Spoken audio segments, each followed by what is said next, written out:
स्वस्ति नो बृहस्पतिर्दधातु। ॐ शान्ति शान्ति शान्ति।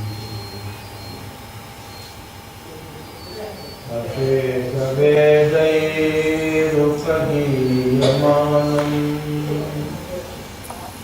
स्वयं प्रदाता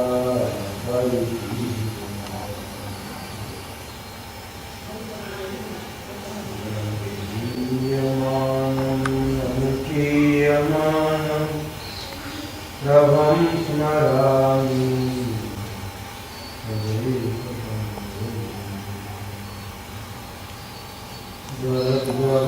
भोगिगणो जटायां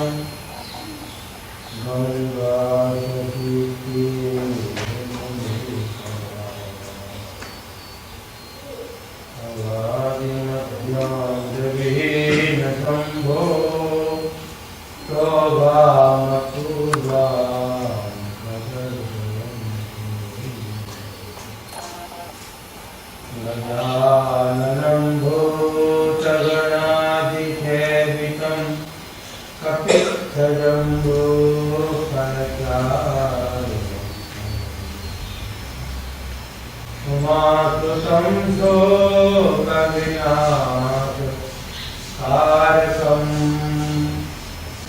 नमामि विघ्नेश्वरपादपङ्कजं। नमामि विघ्नेश्वरपादपङ्कजं।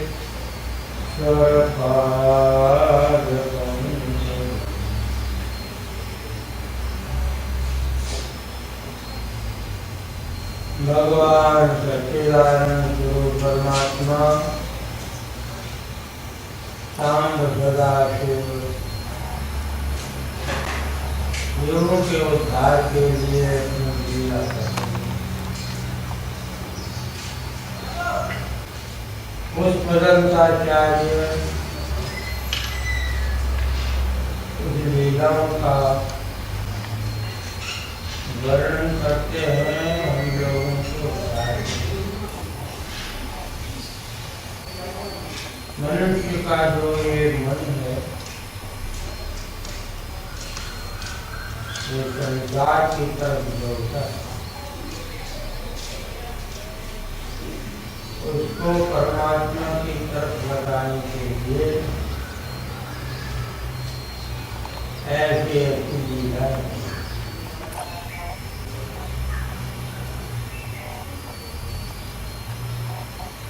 कल आपको बतलाया था नौवीं श्लोक में कि कई ऐसे लोग होते हैं कि इस सृष्टि का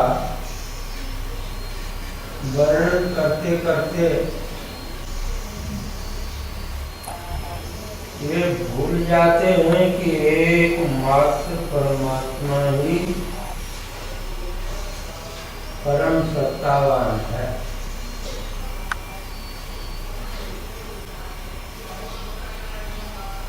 वो लोग कहते हैं कि ध्रुवम कच्चित् सर्वं सकर्मं परस्परं। अरे कोई कहता ये ध्रुव है, नित्य है। बौद्धादि शून्यवादी कहते नहीं, ये तो अनित्य है, इनका अभाव क्षणिक विज्ञान है। करो द्रव्या द्रव्य लोग तो कहते हैं कि नहीं भाई ये तो व्यस्त विषय है, इसलिए इसको जो भी मानो और अजो भी मानो, इसको द्रव्या द्रव्य मानो। क्या कहते हैं कि भाई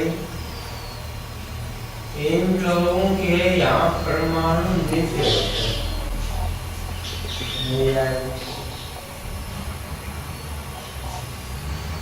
तो पृथ्वी है, जल है, तेज है, वायु, इनके परमाणु नित्य आकार काल देह आत्मा ये स्वभाव से पर पृथ्वी स्थूल है जल है ये सब अनित्य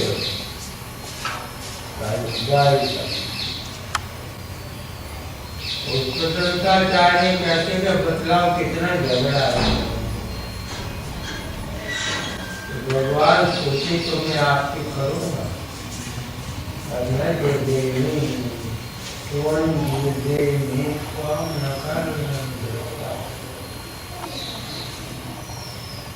आज के 10वें श्लोक में एक बात ऐसी बता रहे हैं। आप शिव पुराण पढ़े होंगे तो वो कथा आपने सुनी होगी जरूर। उसी कथा को संक्षेप रूप से कुछ वर्णन कर दिया वर्णन कर कथा क्या है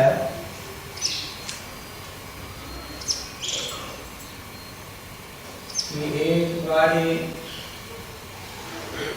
ब्रह्मा और विष्णु में कुछ वाद विवाद हो गए। ब्रह्मा जी गए थे विष्णु के पास तो विष्णु भगवान उठ करके न सत्कार नहीं की। ब्रह्मा ने कहा अरे भाई विष्णु देखो मैं तो सृष्टि करता हूँ ना,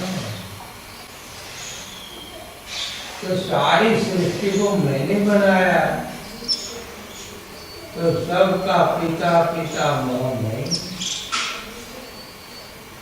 तो मैं जब आऊं तो तुमको ज्ञान चाहिए सत्कार करना चाहिए। जैसे बड़े लोग आने पर उनका स्वागत किया जाता। विष्णु ने कहा देखो ब्रह्मा तुम सृष्टि तो बनाते हो पर आखिर हमारे पुत्र हो ना, क्योंकि मेरी नाभि में से कमल निकला और कमल में तुम्हारी उत्पत्ति हुई, तुम उत्पन्न हो। मैं तो तुम्हारा पिता लगा तो पिता का अधिकार थोड़ा ही तो पुत्र के आगमन से उठा लो।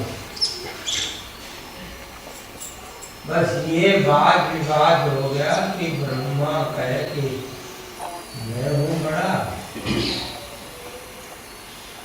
विष्णु ने कहा कि हम।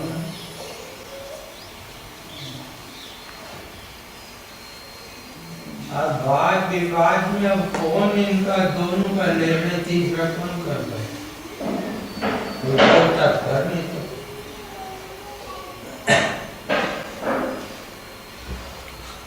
भगवान शंकर ने सोचा कि इनका वाद विवाद मिटाना चाहिए। तो जहाँ दोनों बैठ के वाद विवाद कर रहे थे उसी पृथ्वी में से एक तेजो पुंज निकला।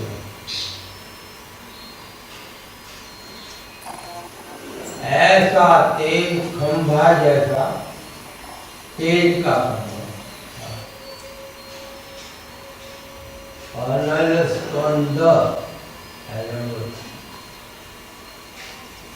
इतना चमकीला जैसे अग्नि चमकदार होती है, ऐसा खंभा जैसा दोनों के बीच और ऊपर तक चला गया। कहाँ तक गया कोई पता नहीं।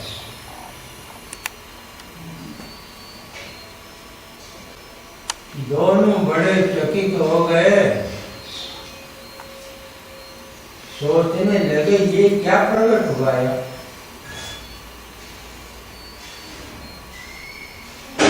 बुद्धिमान तो थे, उन्होंने कहा भी अपना विवाद मिटाने के लिए कोई शक्ति आई अच्छा चलो ऐसा निर्णय करो,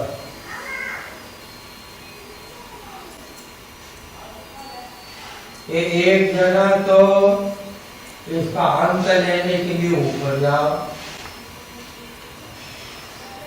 और एक जना नीचे जाओ। कहां से ये आया है?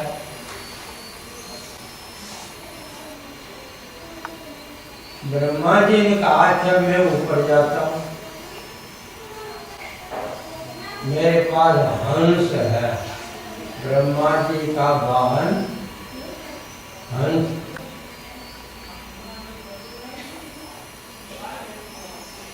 भगवान विष्णु का अच्छा मैं नीचे जाता,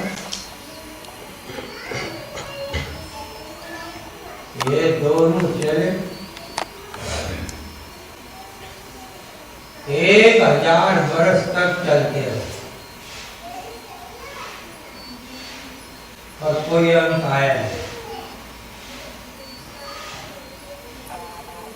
ब्रह्मा का अंत थक गया, नहीं चल सका। अगर विष्णु का गरुड़ थक गया, विष्णु भगवान लौट करके वापस आ।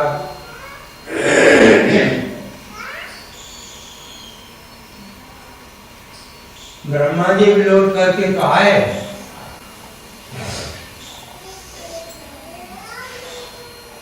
पर रास्ते में केतकी नाम का पुष्प मिला।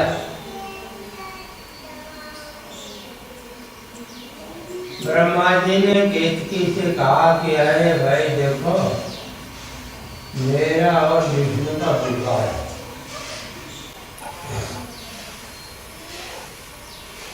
तो साक्षी दे देना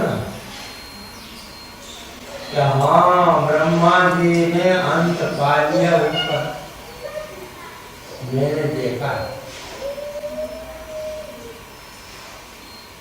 तब मैं बड़ा हो जाऊं, पूज्य हो जाऊं। जब दोनों एकत्रित हुए, ब्रह्मा जी ने पूछा विष्णु तुम अंत ले आए नीचे, कहाँ तक?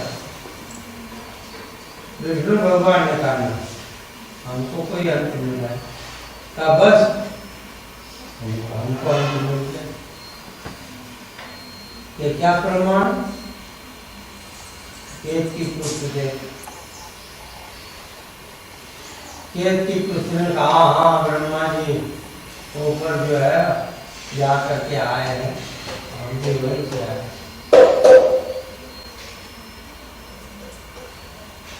विष्णु भगवान ने कहा चल तू ही बड़ा,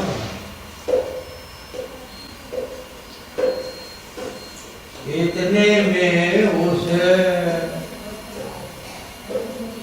वो जो खंबा था ना, वहां से बड़ी आवाज आई, अरे ब्रह्मा, तो अपनी पूजा के लिए असत्य बोल रहे, तुमको श्राप देता हूं, तुम्हारी पूजा नहीं होगी। और हे विष्णु, हे नारायण, तुमने सत्य बोला, इसलिए तुम्हारी पूजा सत्य नारायण रूप से जगह जगह हो। देखो सत्यनारायण की कथा होती है,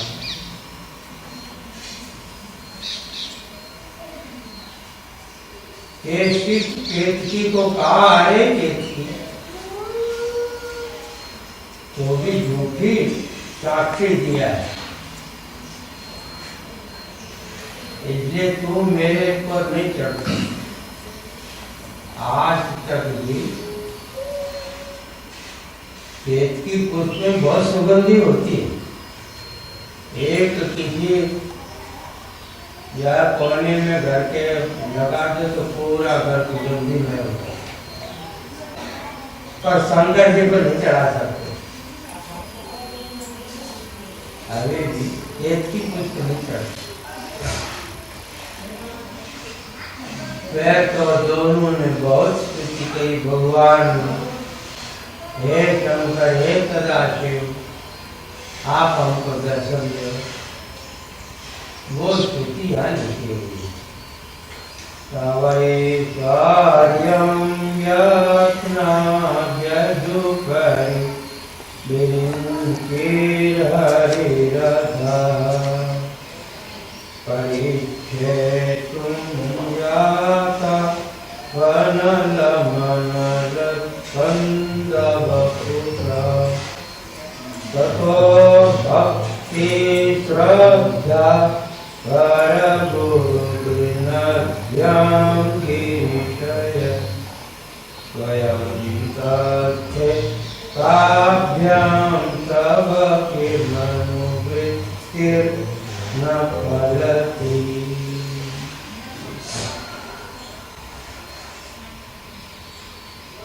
पुष्पदंताचार्य ने कहा, भगवान देखो, आपने जो वो रूप प्रकट किया, इसको अनल स्कंध बपुधा तवा, ये अनल बोलते अग्नि, ये अग्नि के खंभे के समान अपना जीवन प्रकट किया, जिसका आदि अंत है ही है। ऐसा जो आपका ऐश्वर्य है, आपका स्वरूप है, उसको परिच्छेदुम माने अंतिम ज्ञातुम, अंत ज्ञातुम, उसका अंत जानने के लिए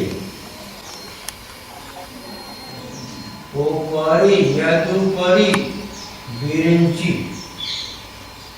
ये जो प्रयत्न लिखा है ना, यत्ना यदुपरी माने यद को अलग करते तो ऊपरी अलग हो जाएगा।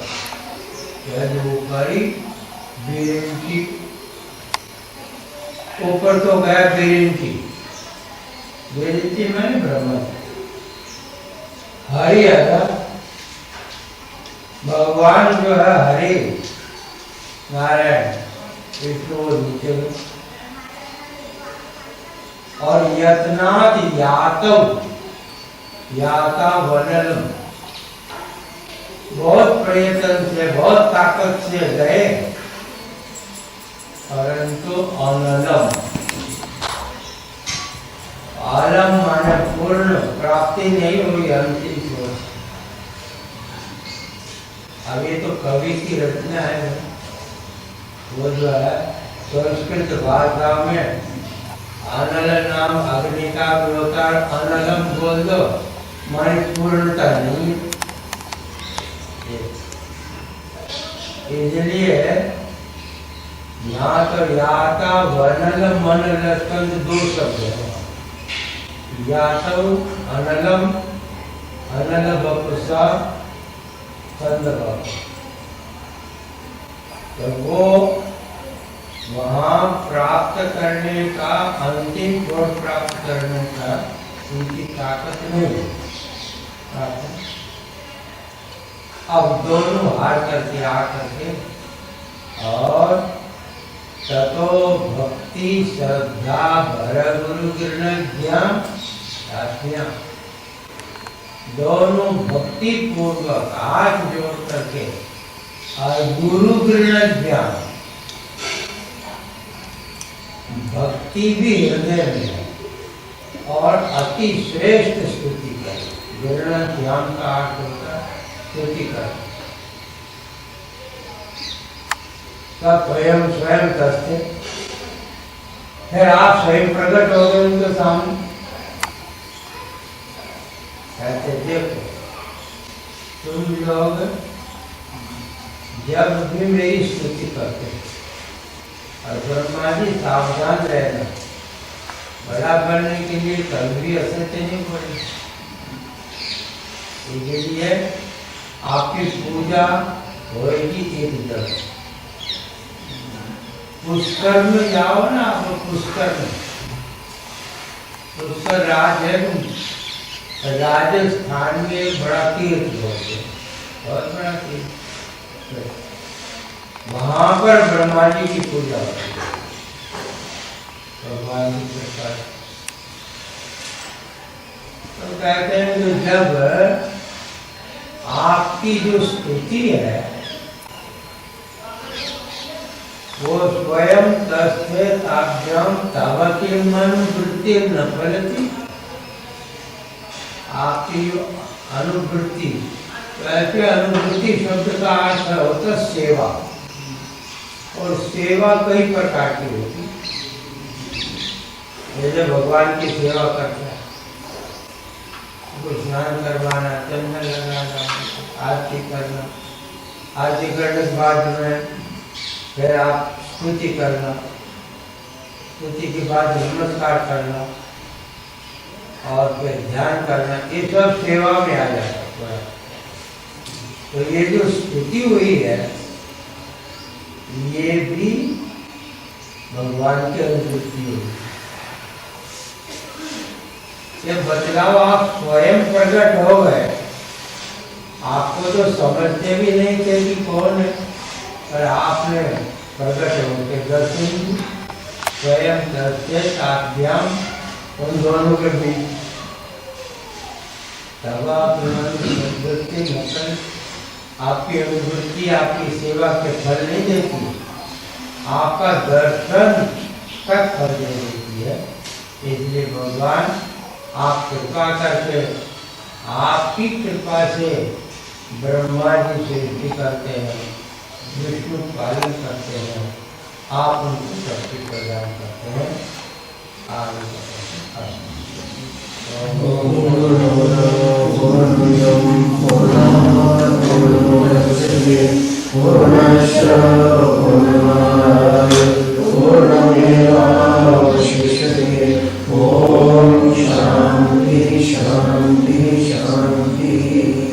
शंकरं शंकराचार्यं केशवं बादरायणं शुद्धभाषोऽग्नो वन्दे भगवन्तो पुनः ईश्वरो गुरुरात्मेति मूर्तिभेदो विभागे व्योमवद्व्याप्तदेहाय दक्षिणामूर्तये नमः।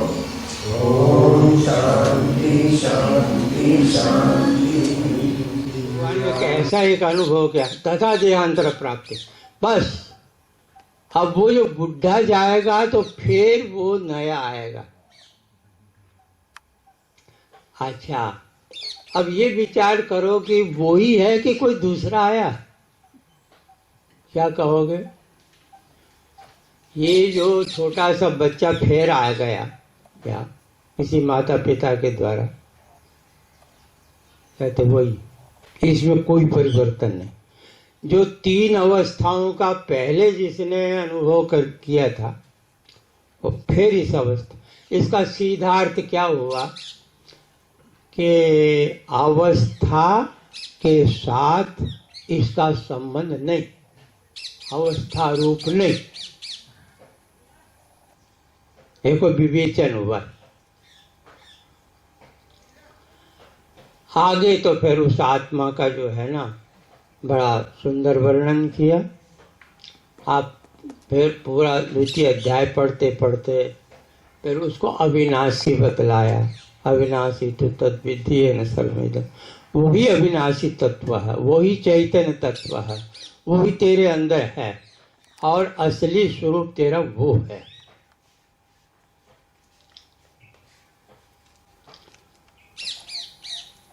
अब भगवान करते करते आपके सीधे एक ऐसा शब्द बतलाते हैं, बहुत अच्छा है, आपको पढ़ेंगे तो पता लगेगा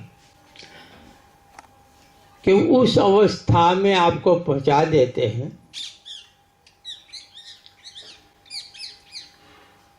कि जहां जाकर के आपका कोई कर्तव्य नहीं रहता। अच्छा, शोक के लिए तो बार बार भगवान ने कहा किसी भी दृष्टि से शरीर दृष्टि देगा तो ये तो जाने वाला है। इसके बीच जो वहाँ भगवान ने लिखा है कि जैसे किसी गृहस्थ के एक मेहमान आया है, तो गृहस्थ के दिमाग में क्या होता है कि ये जाने के लिए आया है। होता है ना कि नहीं होता?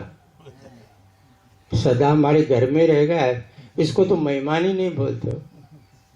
सदा तुम्हारे घर में रहने वाले को मेहमान नहीं बोलते। मेहमान माने एक दिन 2 दिन है। अच्छा, जो आया हो उसके भी मन में रहता है कि मेरे को जाना है, इसलिए मेरी खातिरदारी ज्यादा कर रहे हैं लोग। तो जब ये शरीर आया है तो जाने के लिए आया ना। तस्माद अपरिहार्यार्थ न तुम सोची तो मरसी। अरे ये अपरिहार्य है, इसको कोई रोक नहीं सकता। आज ना सतो विद्यते भाव, ना भाव विद्यते सता। और जो चीज रहने वाली नहीं है, आप 1000 प्रयत्न करो वो रहेगी। और ना भाव विद्यते सत, और सत वस्तु का तुम 1000 प्रयत्न करो कि हम नाश करेंगे इसका।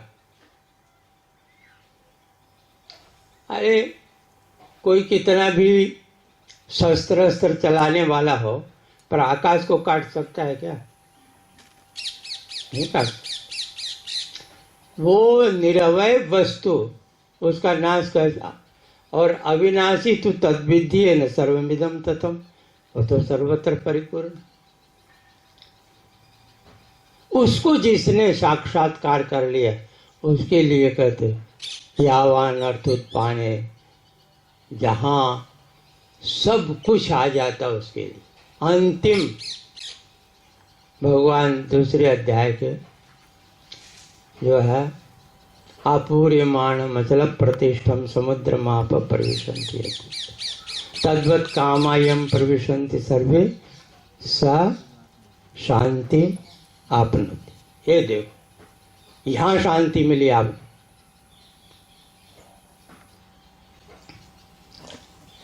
तीसरे अध्याय में एक प्रश्न जरूर आएगा आपके, क्योंकि वो कर्म अध्याय है आप, तो उसमें जरूर ये प्रश्न आएगा, वो फिर बतलाएंगे हम कि पहले तो ये अर्जुन ने कहा कि जायसी चेत कर्मणस्ते मता बुद्धिर्जनार्दन तत्किम कर्मणि घोरे माम नियोजयसि, कि आपने इस ज्ञान को बहुत महत्व दिया और मेरे को कहा कर्मण्येव अधिकारस्ते। ये तो दोनों, मैं आपका शिष्य हूँ, आपका भक्त हूँ, तो मेरे को अच्छा अच्छा काम तो बताया नहीं, बुरा बुरा बतला दिया। तब तो भगवान ने कहा भैया अधिकारी, ये देखो अधिकारी वो याद रखना हो, बिना अधिकारी के बिना चीज दोगे ना विफल हो जाए। भगवान ने सीधा कहा कि 2 निष्ठाएं हमने बतलाई हैं। कौन सी निष्ठा का कौन अधिकारी है? पुरा प्रोक्ता मया नव ज्ञान योगेन सांख्यानम कर्म योगेन योगेन। ये आपको ध्यान। भगवान ने 2 निष्ठाओं का वर्णन करके संपूर्ण अधिकारियों के लिए एक उपदेश दिया कि बस या तो ज्ञान का अधिकारी है, नहीं तो कर्म का अधिकारी। और कर्म शब्द सुनने से आप ये समझ लें, यहाँ गीता का हो खास करके, हमने कल भी बतलाया था कि कर्म योग लेना हो। अच्छा, कर्म कांड में और कर्म योग में कितना फर्क है? देखो कर्म कांड जो होता है ना, उसमें तो जरूर कोई न कोई फल की इच्छा रख करके पूरा का पूरा विधि, और वो विधि का जरा सा भी उल्लंघन हो जाएगा ना, उसका फल नहीं मिलेगा।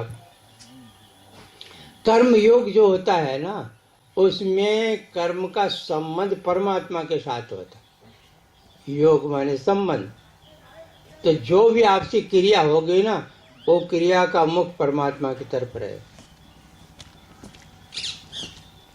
इससे आपको फायदा क्या होगा कि आप संसार से अलग हो करके ना और परमात्मा के साथ जुड़ते।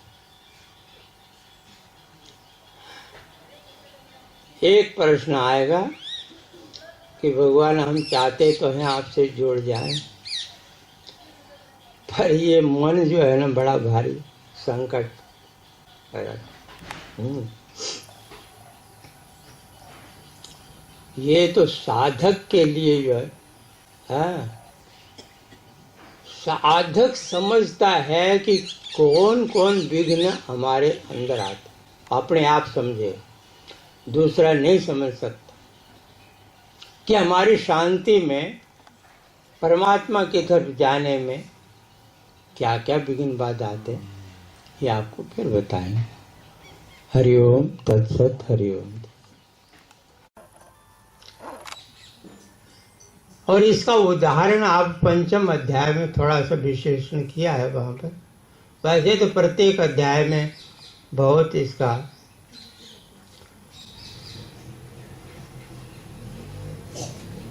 नैव किंचित करोमीति युक्तो मन्येत तत्त्वविद। जिस उस तत्व को जान लिया जिसने, उसका दृढ़ निश्चय होता है कि नैव किंचित करोमि इति, मैं कुछ नहीं कर रहा हूं, कुछ भी नहीं कर रहा हूं, कुछ भी नहीं कर। जब कर ही नहीं रहे तो फिर लेप कहां से लगेगा? नैव किंचित करो। अच्छा, फिर साधक ये पूछ सकता है कि यदि ज्ञानी कुछ नहीं कर रहा है तो क्या देखना, सुनना, बोलना, चलना ये सब बंद हो जाएगा? अरे बाबा, पत्थर की मूर्ति तो नहीं बनाते तत्वज्ञानी को।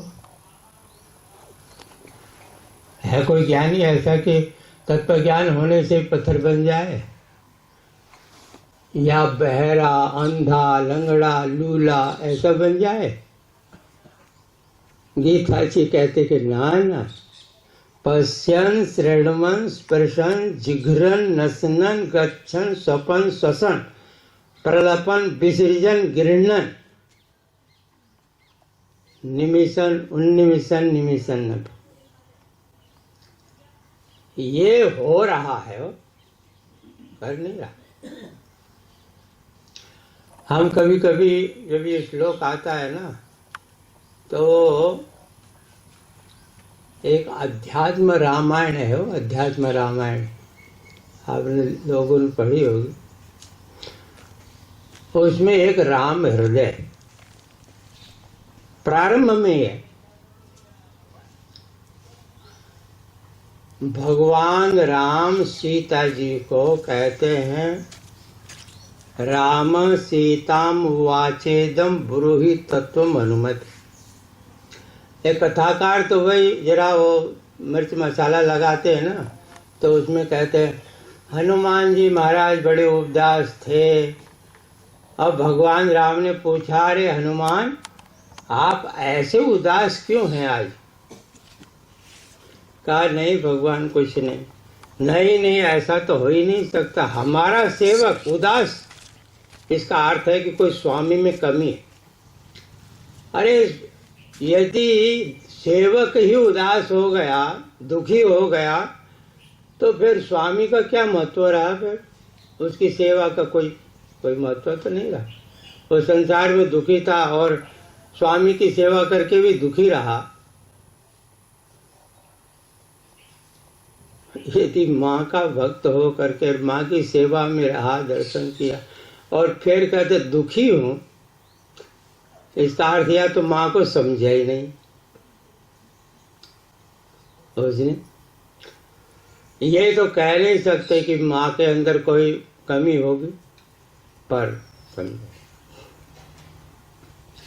हनुमान जी ने कहा, भगवान अभी तक इतने वर्षों से मैं आपकी सेवा में लगा हुआ, सब युद्ध हुआ, रावण को त्रस्त किया और राजगद्दी मिली, सब कुछ हो गया, पर अभी तक मेरे को ये पता नहीं लगा कि आप हैं कौन।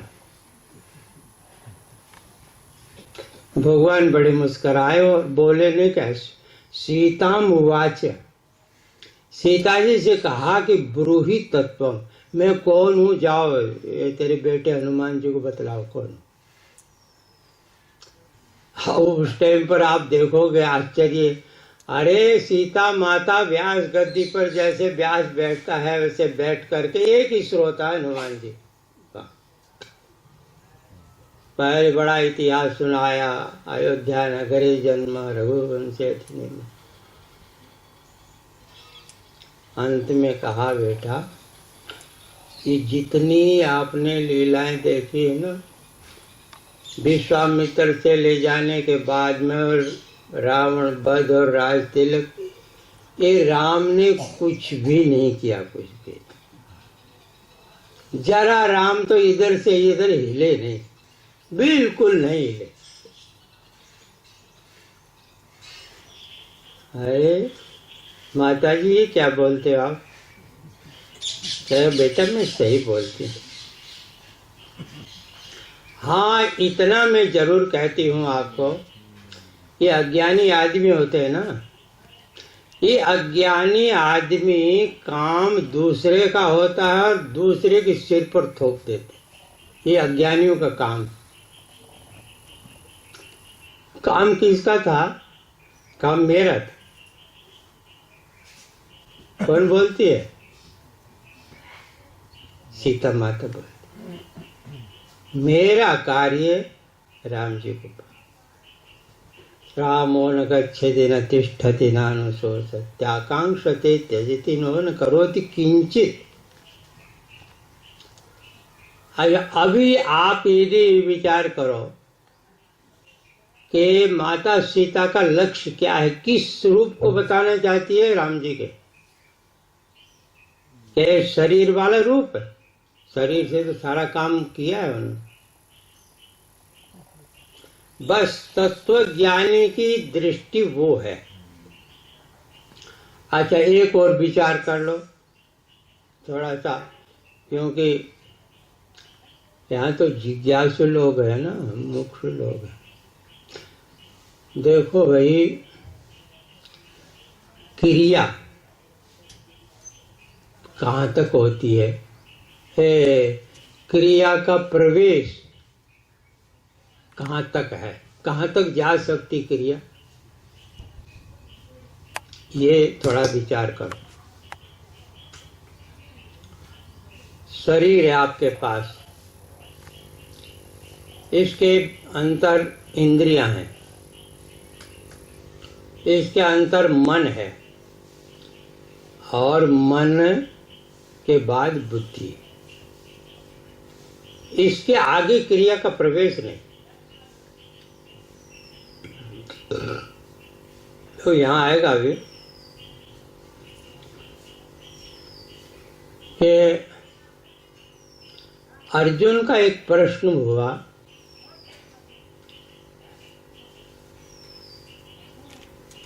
कि भगवान अनिच्छन्नपि वार्ष्णेय बलाजीवन, पाप करने की इच्छा नहीं थी, पर पता नहीं क्या हो गया, पाप करके बैठ जाते। और ये शिकायत कई साधकों की आई, जो काम साधक का नहीं था वो कर बैठते ना, अचानक हो जाता है। और फिर वो भगवान के सामने रोते हैं कि भगवान मेरे जीवन में ये क्यों आ गए? नहीं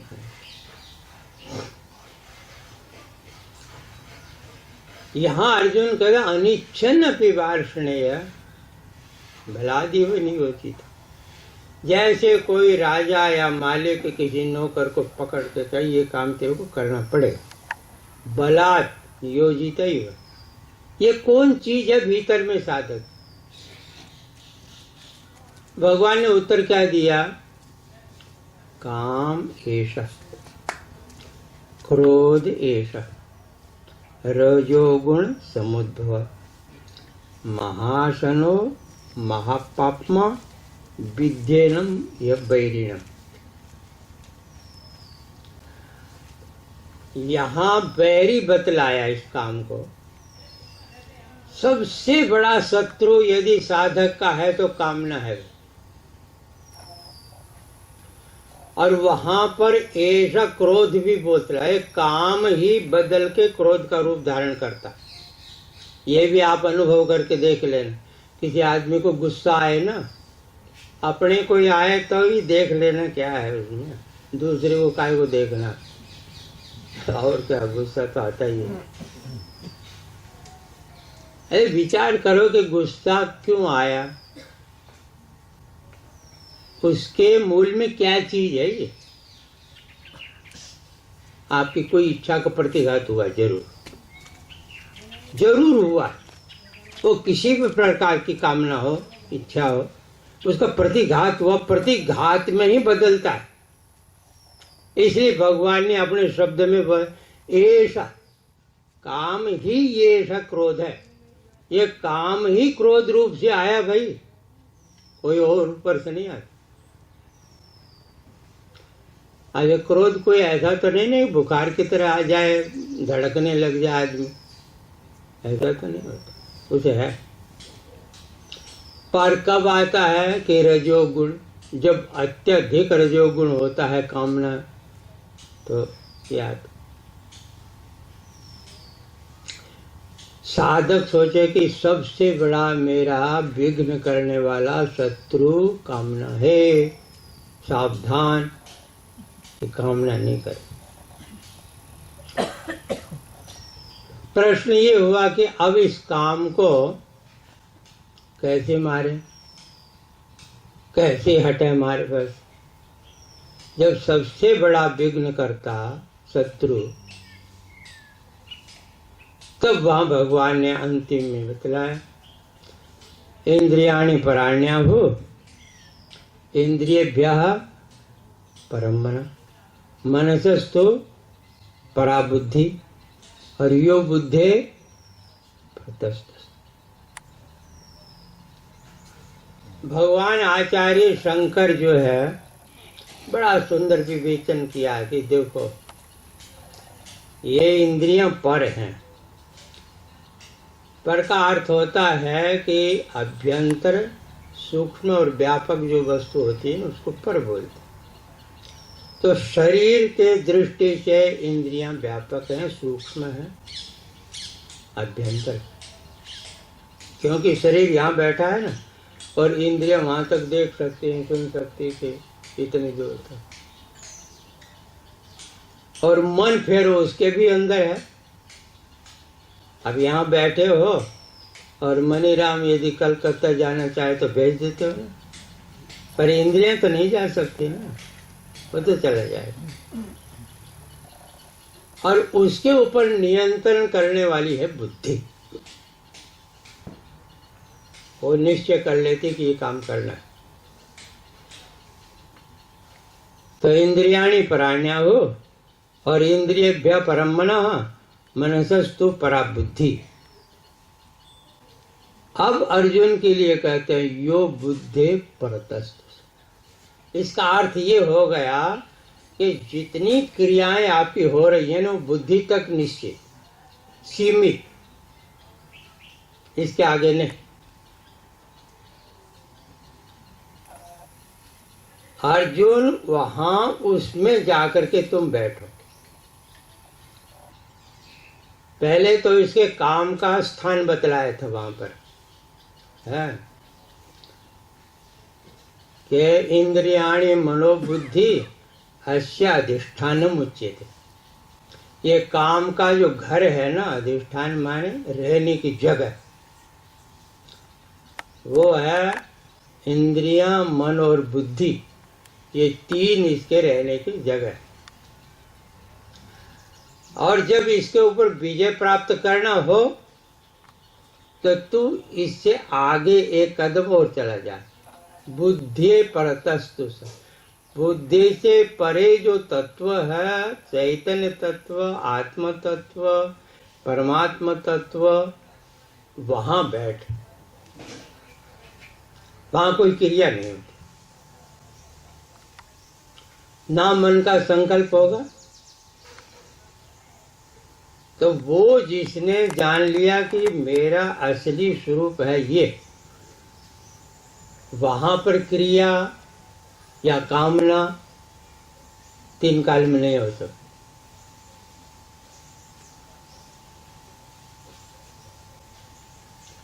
देखो ये लाइट जल रही है ना, जलती है, गर्मी में पंखा भी चलता है।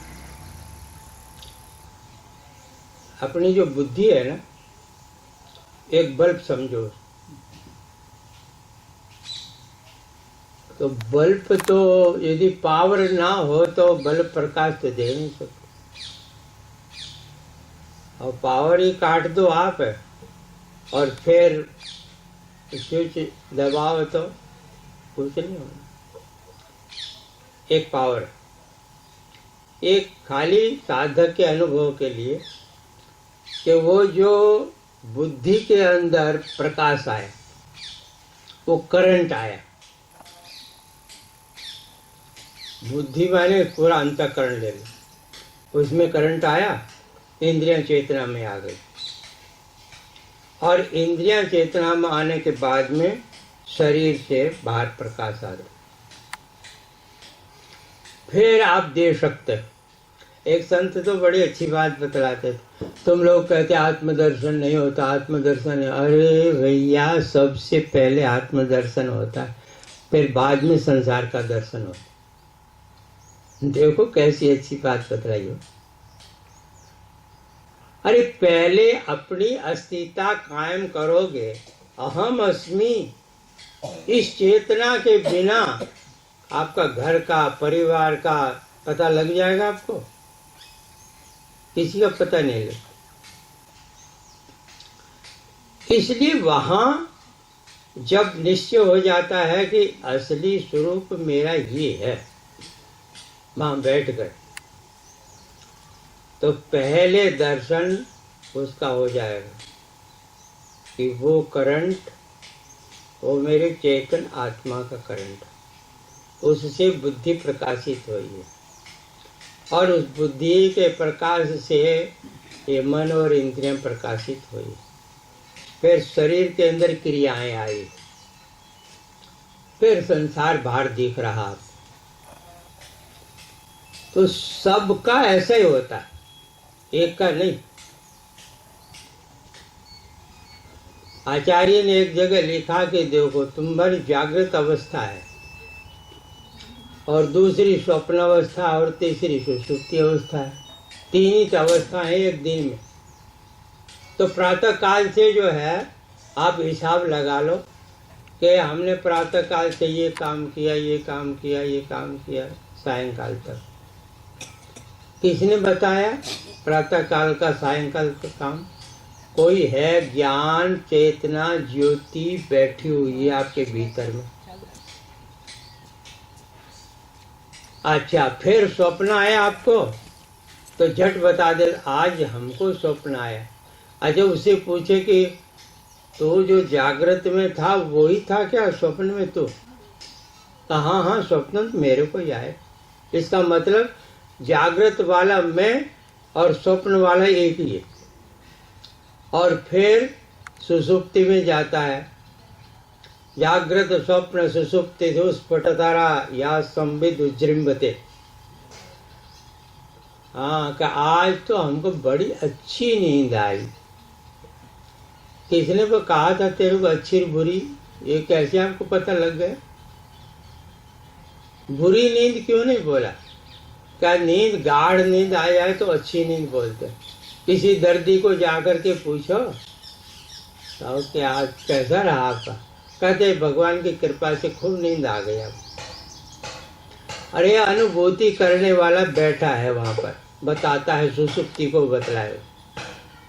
जब एक 24 घंटे को आपने एक ज्ञान ज्योति के नीचे से अवस्था सरकती सरकती देख लिया, तो दूसरे दिन भी ऐसा ही हो। गदा गम्य सुबह अपना, फिर महीना, संवत्सर, पूरा जीवन वो ज्ञान ज्योति है, उसमें कोई क्रिया नहीं। क्रिया यहाँ तक,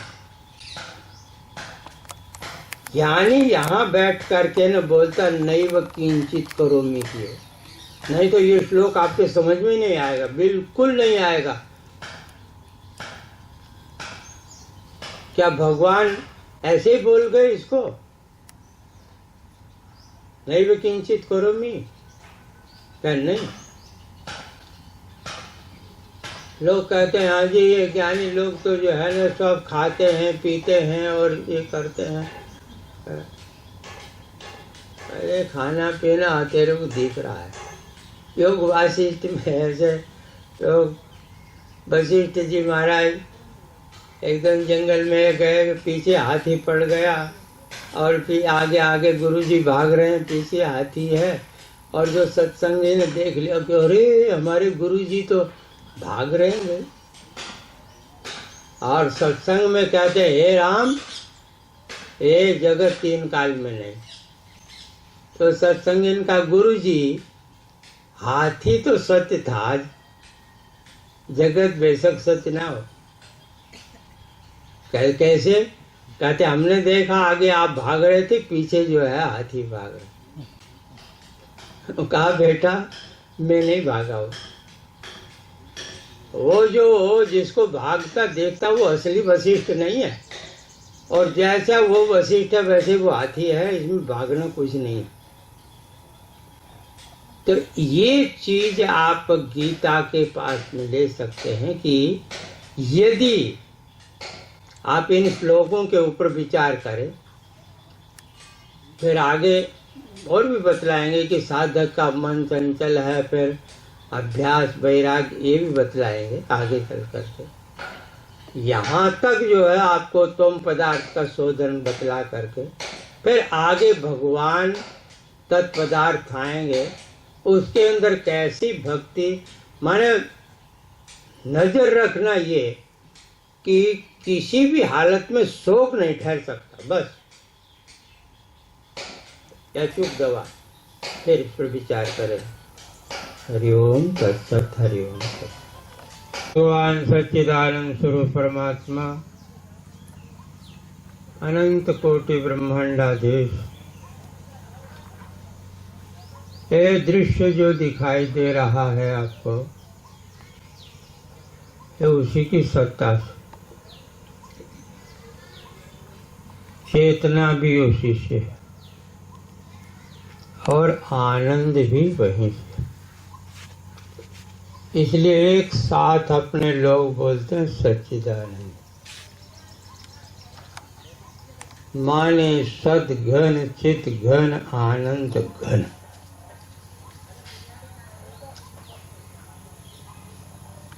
यथा सैंधव घन अनंतरो अबाह्यो सर्वम रसघन।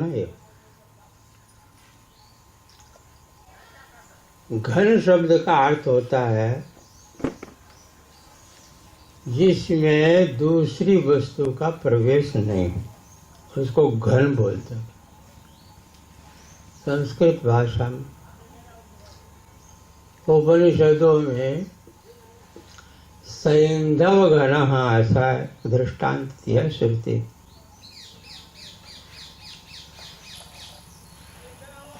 कहते हैं कि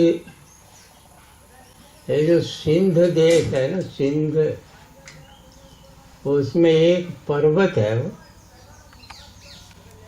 नमक का पर्वत। अपने एकादशी का व्रत करते हैं तो वही नमक डाल सकते हैं, दूसरा नहीं। उसको हिंदी में सिंधा नमक बोलते, सिंध। संस्कृत में उसको सैंधव बोलते। उसकी विशेषता क्या है? जो मर्जी उसके अंदर डाल दो आप, कुछ भी, लोहा, लकड़, मुर्दा, हाथ, जो वो कालांतर में नमक ही हो जाएगा, दूसरी वस्तु को रहने नहीं देता।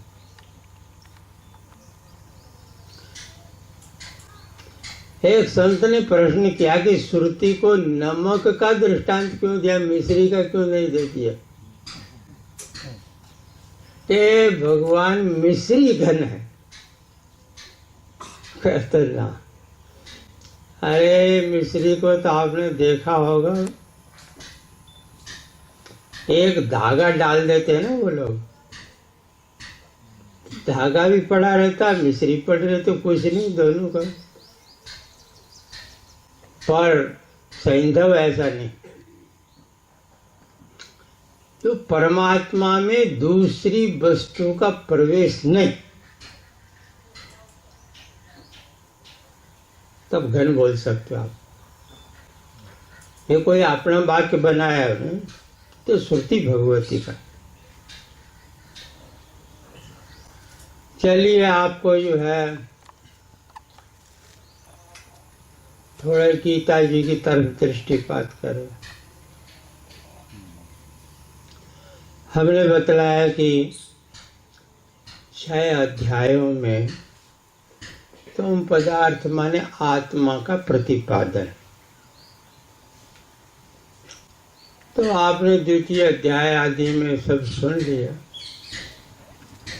न जायते मृते वा कदाचित् नायं भूत्वा भविता वा न भूयः अयो नित्यः शाश्वतोऽयं पुराणो न हन्यते हन्यमाने शरीरे वेदा विनाशिनं नित्यं यैनम् अजमप्यम् कथं स पुरुष पार्थ कम घातयति हन्तिकम्। फिर उसको वासांसि जीर्णानि यथा विहाय,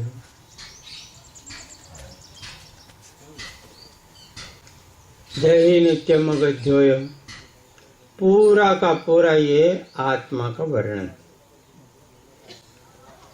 आत्मा माने ये जो आप बैठे हो ना, आपका असली स्वरूप बस। और ये बाहर वाला जो है ना, जो महात्मा दाढ़ी बढ़ा लेते हैं, कोई कटवा लेते हैं, कोई जो है अपना कुछ कर लेते हैं, और गृहस्थ लोग जो आपने कोई पेंट से सजता है, माताएं साड़ियों से सजती हैं और कहते ये मेरा स्वरूप। उनको सोचना चाहिए हमारा नकली स्वरूप है, ड्रामा, असली नहीं। अच्छा, एक बात आपसे पूछ लूं, फिर थोड़ा सा आगे विचार करो।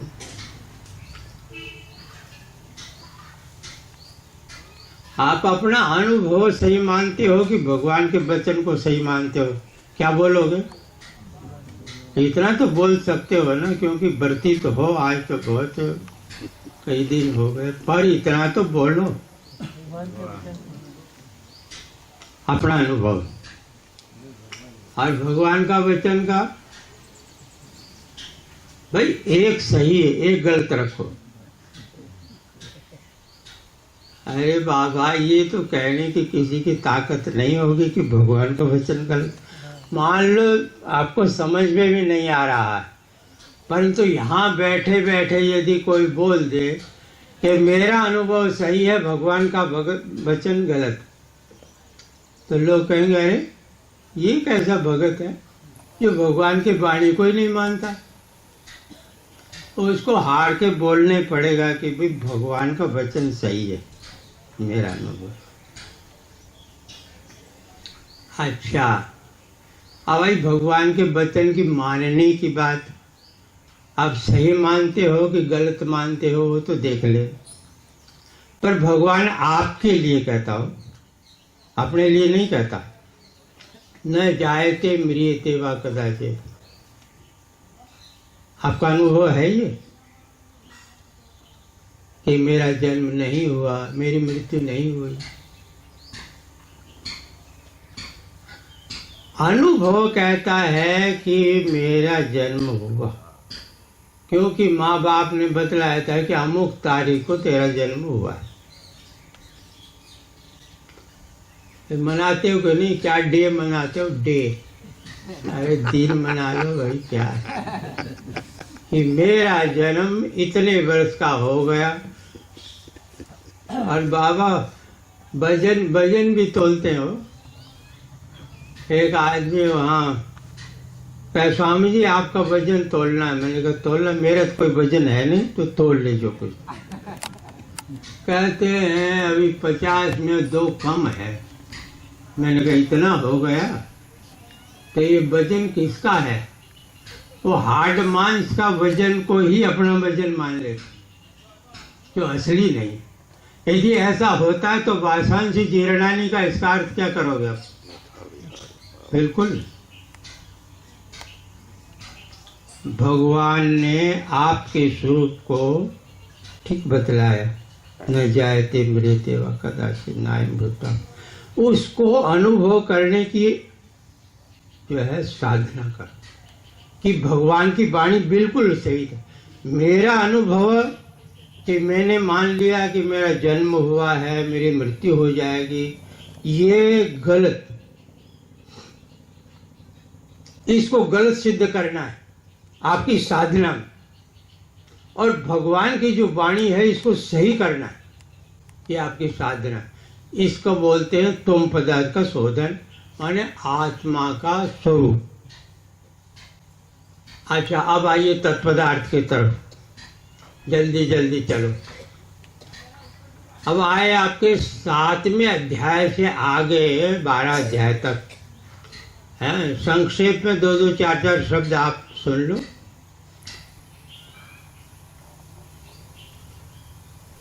सातवां अध्याय जो प्रारंभ होता है ना, तो भगवान एक बात बोलते हैं आप, बड़ी मार्मिक है।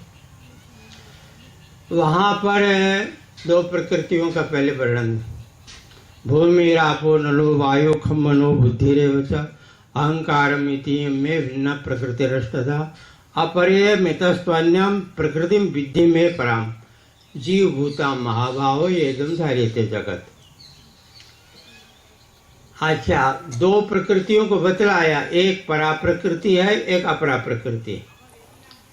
कार वो अपरा प्रकृति तो 8 प्रकार की होगी, और परा प्रकृति जो है ये जीव रूप है। 7वां श्लोक आते ही झट भगवान बोल गए, मत्त परतरम नान्यत् किंचित् अस्ति धनंजय मयि सर्वमिदं प्रोतम सूत्रे मणिगणायो। बड़ा महत्व का श्लोक हो। हाँ, हे अर्जुन, अर्जुन को तो निमित्त बनाया अपने सबको जो है कि मेरा स्वरूप देखो तुम। भगवान अपने स्वरूप के लिए,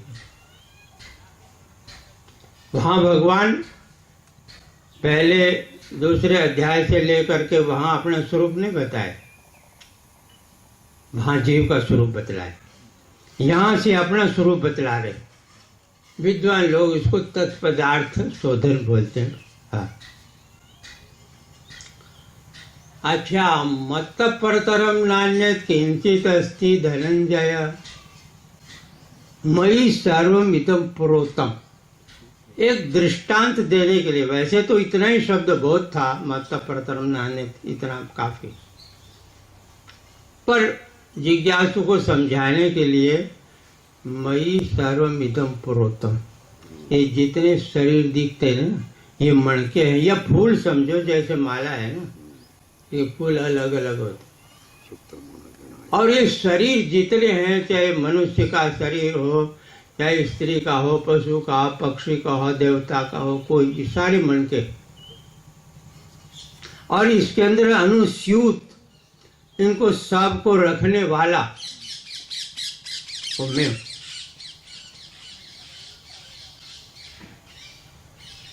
आत्मा का जब ज्ञान करते उस टाइम पर मनुष्य की परिच्छिन्न एक भावना रहती कि हाँ मेरे अंदर चेतना है, मैं शुद्ध बुद्ध हूँ। पर इतने से ज्ञान, वेदांत तो इसको माने मानता तो है कि भाई ये अच्छा है, नित्य शुद्ध अपने को मान लिया, पर इतने से काम चलेगा नहीं। जब भगवान कहेगा जो आपके या ब्रह्मादि पिपीलिकांत तनुसु प्रोता जगत साक्षिणी, जो चेटी में है, ब्रह्मा में है, वो ही एक ही सब जगह। इसलिए भगवान का वचन मत्त परतरम नान्यत् किंचित्, मेरे से और दूसरी वस्तु की सत्ता नहीं। अच्छा, फिर इसका आगे जो है वर्णन कर दिया। वो लंबा है, उसको हम छेड़ेंगे नहीं। क्यों? कि एक जिज्ञासु को समझाने के लिए ऐसा आता है कि कोई भी वस्तु अपने उपादान से भिन्न सत्ता वाली नहीं होती। ये भगवान ने रसोहम अपसुकोन्ते प्रभातमी से सूर्यो प्रणव सर्ववेदेषु शब्द खेपोरुषु पुण्यो गंध प्रसिद्ध, ये सारी बातें जो बतलाई है ना, सब उसी के लिए, उपादान के लिए, कि मैं हूँ सबका उपादान। अच्छा आगे चलिए। आज एक भक्त ने प्रश्न किया भाई, थोड़ा सा है, समय तो हो गया पर थोड़ा सुन लो, कोई बात। एक भक्त ने ऐसा प्रश्न किया कि जब 9वें अध्याय में जाते हैं ना, तो मया तत्मिदं सर्वम जगद अव्यक्त मूर्ति, ऐसा एक शब्द है। भगवान ने कहा कि अर्जुन, मया तत्मिदं सर्वम, ये जो नाम रूपात्मक जगत दिखाई देता है ना, मया ततम व्याप्तम, वो मेरे व्याप्त। अच्छा, और कौन सी मूर्ति से व्याप्त है? अव्यक्त मूर्ति ना। और झट आगे जाके बोलते हैं कि मत स्थानी सर्वभूतानि न चाहम तेषु अवस्थिता, और फिर पलट जाते भगवान, न च मत स्थानी भूतानि पश्चिमे योगमैश्वरम। ये देखना खेल कर रहे हैं भगवान।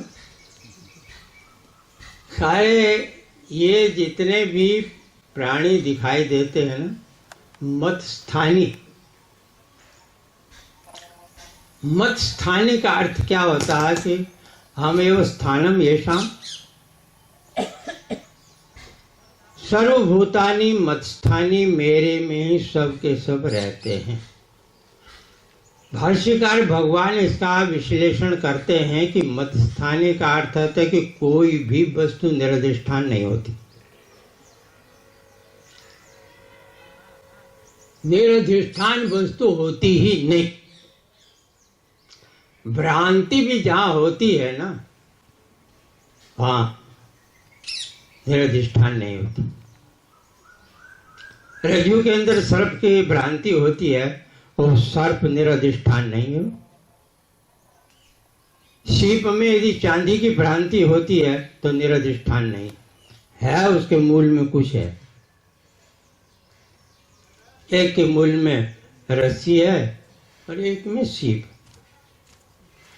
ऐसे ही मत स्थानी का अर्थ है कि अहम अधिष्ठानम येषाम, मत स्थानी सर्वत्र। और आगे चल के भगवान ने कहा, न चाहते चौवस्थित, मेरा अधिष्ठान कोई नहीं हो सकता। मैं तो अधिष्ठान हूं, चेतन सत्ता से जड़ की सत्ता, जड़ की सत्ता से चेतन की सत्ता नहीं। अच्छा, आपसे पूछे कि ये आदमी जो है ये बड़ा है कि पहाड़ बड़ा है, क्या कहोगे? अरे गड़बड़ मच जाती। क्या बोलोगे कि मैं बड़ा हूं पहाड़ से? बोल दो छाती ठोक के कि मैं बड़ा हूं। क्या क्यों बड़े हो आप? फीते से मापो। क्या फीते से नहीं मापेंगे तो? कि मेरी सत्ता चेतन सत्ता से इसकी सत्ता है। ये पर्वत है, इसकी अस्तित्व किसने बताई? बिना ज्ञान के कोई सत्तावान है? मत स्थानीय सर्वभूतानि मेरा अधिष्ठान। अच्छा, फिर बदल गए कैसे भाई? वही शब्द भगवान उल्टा कर गए, न च मत स्थानीय भूतानि, हाँ मेरे में कोई भूत स्थित नहीं है। अरे रात्रि को हम ऊपर घूम रहे थे तो बाबा केदारनाथ एक शब्द कोई बोल रहे थे, मेरे कान में आया। हमने कहा बाबा जी तो भाई कोई न कोई तो श्रोता जरूर होगा जो इनकी बात समझ सकता है। न कश्ची जायते जीवो संभव से निविद्यते, अजात बात को बोल रहे थे। अच्छा, नचे मत स्थानिक होते नहीं, इसके ऊपर ध्यान देना। वो ही बात भगवान कहते हैं, कोई चीज जहां आधार आधे होता है तो दोनों की समान सत्ता होती, विषम सत्ता में नहीं होता हो आधार आधे। देखो एक घड़ी है, एक टेबल के ऊपर रखी, तो जो सत्ता घड़ी की है ना, वही सत्ता इसकी चौकी की भी, टेबल की भी। क्या सत्ता है? ये भी व्यवहारिक है, ये भी व्यवहारिक। और एक प्रातिभाषिक और एक व्यवहारिक हो तो आधार आधे बनेगा? नहीं बन सकता। भगवान स्पष्ट कहते हैं क्या न जब स्थानी भूतानी, ये भूत जो तुम मानते हो ना, वो तुम्हारी दृष्टि है। यदि होता तो फिर दो सत्ता अलग अलग हो जाती थी, एक भगवान की सत्ता, एक इनकी सत्ता। फिर तो भगवान का वो वचन जो है ना गलत हो जाता। कौन सा? मत परतरम नान्यत् किंचित् सिद्ध नहीं, फिर से और कोई दूसरा है नहीं। जब नहीं है तो यहाँ कैसे आधारादेव बन गए? तो जीव की दृष्टि से आधारादेव। बड़ी अच्छी बात है, आप लोग जो है गीता का श्रवण कर रहे हैं। बड़ा ये तो आनंद की बात है, और ये तो माँ की महती कृपा है कि ऐसे जिज्ञासा। असल में ये तो आप लोग जिज्ञासु है ना, इसलिए हम लोग कुछ बोल देते हैं। इन बातों का बोलने का हरेक का वो नहीं है अधिकार। सुनने भी वाले श्रोता जो है कोई कोई होते हैं जो समझ जाए इस बात का। इसलिए हरिओम तत्सत, हरिओम तत्सत। स्वामी जी 10-15 मिनट और लो ना, ये 6 बजे तक तो बताया 6 बजने वाले हैं। अभी थोड़ा ज्यादा विचारों को इनको तंग ना करो, हमारा तो ये चलता रहेगा।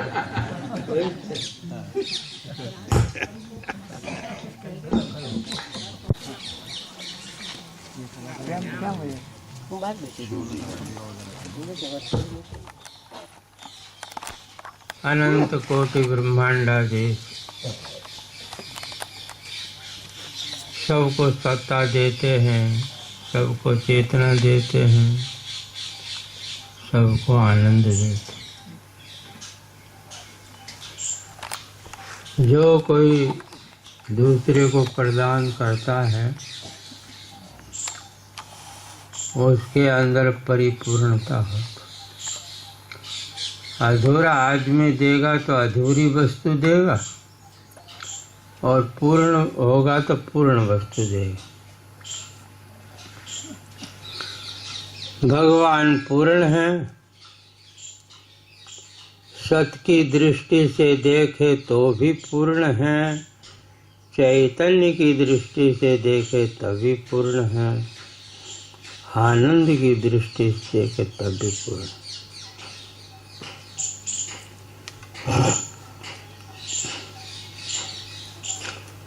इसलिए अपने लोग पूर्णम मदः और पूर्णम इदम ऐसा बोलते। वो पूर्ण है, अदय का अर्थ वह जो है ना परमात्मा पूर्ण। फिर इदम क्यों बोला? कहते हाँ ये भी पूर्ण है, इदम भी। इदम माने प्रत्यक्ष दिखाई देने वाला पूर्ण हो। हाँ, क्या आप ये बोल सकते हो किसी के हाथ में सोने का कंकन हो,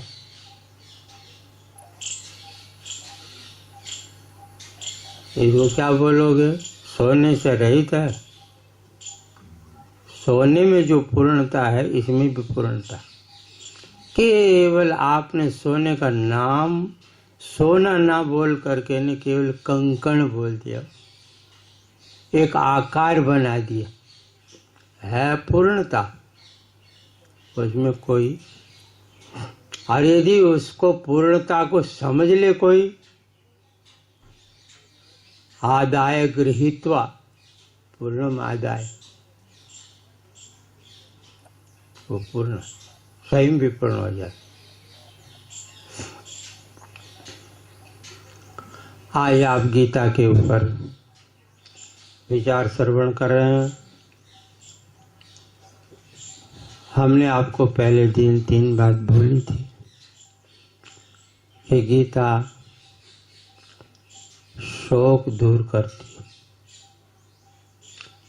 और शोक दूर करने के 3 साल माने मुख्य औपनिषद सिद्धांत में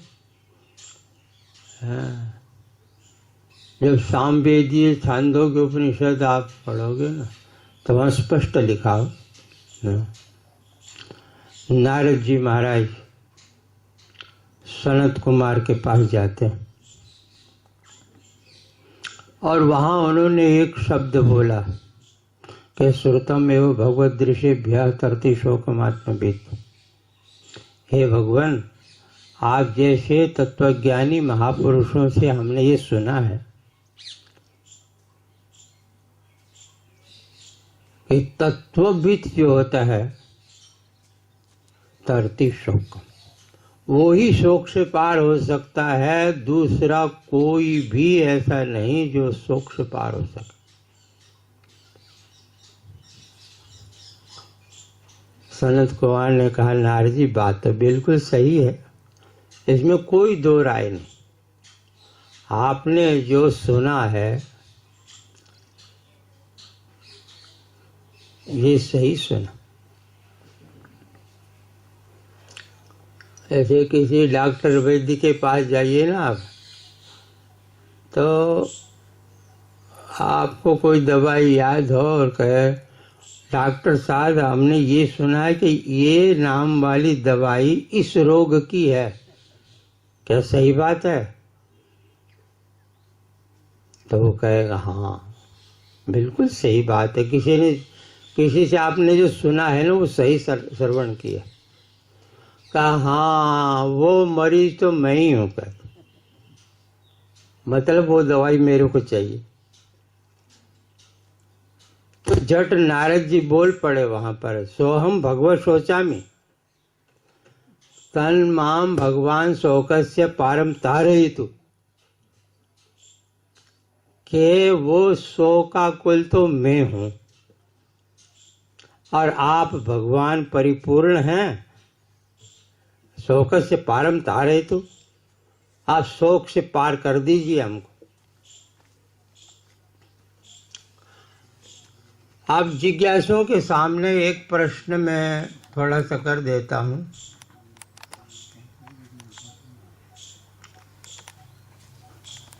भाई अर्जुन का शोक समझ में आता है, समझ में आता है? क्यों समझ में आता है आपके? उसके सामने युद्ध में दादा भीष्म जी महाराज खड़े हुए हैं, गुरु द्रोणाचार्य खड़े हुए हैं, बाकी और जो सगे संबंधी सब के सब दिख रहे हैं, वो आंखों से दिख रहे हैं। और युद्ध करूंगा तो इनका विनाश हो जाएगा। अरे जिस गुरु ने हमारे ऊपर इतना उपकार किया, द्रोणाचार्य बहुत प्रेम करते थे अर्जुन से, बहुत प्रेम। द्रोणाचार्य ने एक बार कहा था कि संसार में मेरा एक अद्वितीय शिष्य है, मेरी सारी विद्या का अधिकारी है।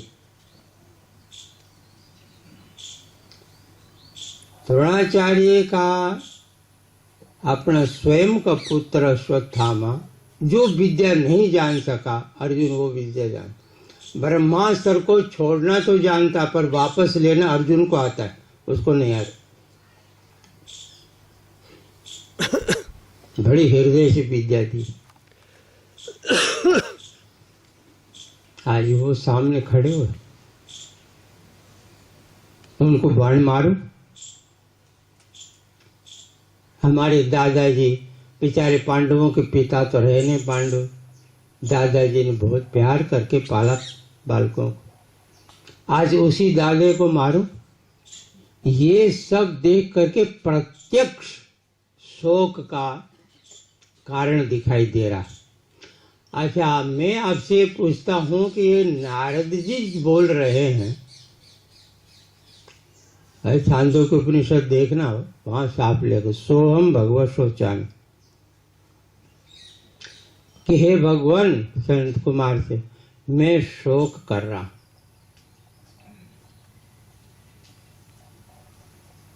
क्यों?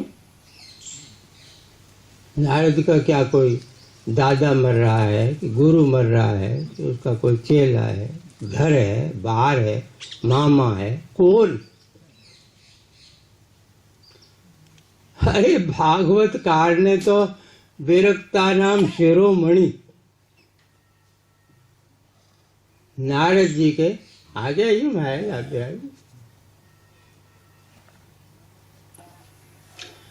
जब एक ऐसा व्यक्ति है, एक अत्यंत वैराग्य युक्त, सारे संसार को तिलांजलि दे करके कोई भी संसार में सगा संबंध, एक भगवान की बीणा बजाने वाला,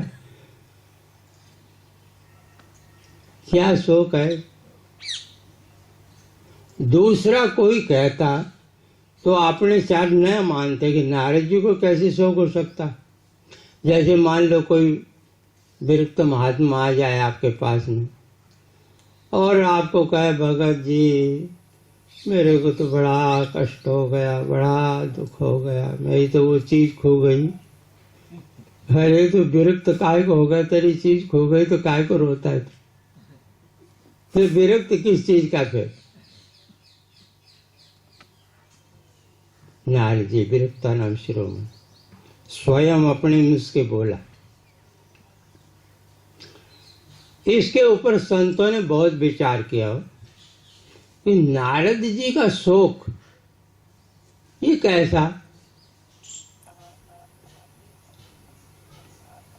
पर संत लोग तो अपने सत्संग में भाई विचार तो करते हैं। यहाँ शोक का, अर्जुन के शोक और नारद जी के शोक में एक स्थूल शोक है, एक सूक्ष्म शोक। वो इतना सूक्ष्म है कि अपने अंदर जहां अपूर्णता दिखाई दे ना, जहां तक पूर्ण मेवावशिष्यते वहां तक नहीं पहुंचा जो व्यक्ति, बस वो जो हृदय में एक कर्क लगी रहती है,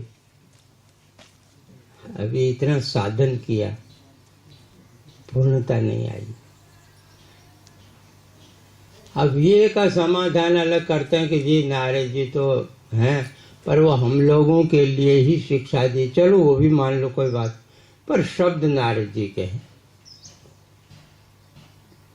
वो जो अपूर्णता अपने अंदर स्वीकार कर लेना कि मैंने मनुष्य शरीर धारण किया, महात्मा बना, वेदांत पढ़ा, सब कुछ किया,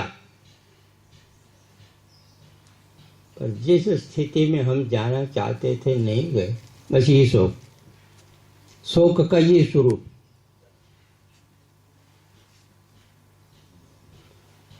वहां फिर निश्चित हुआ कि तरती शोकम आत्मवेद,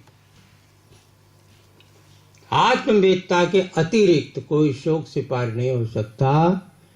यह उपनिषद सिद्धांत और गीता का सिद्धांत बराबर।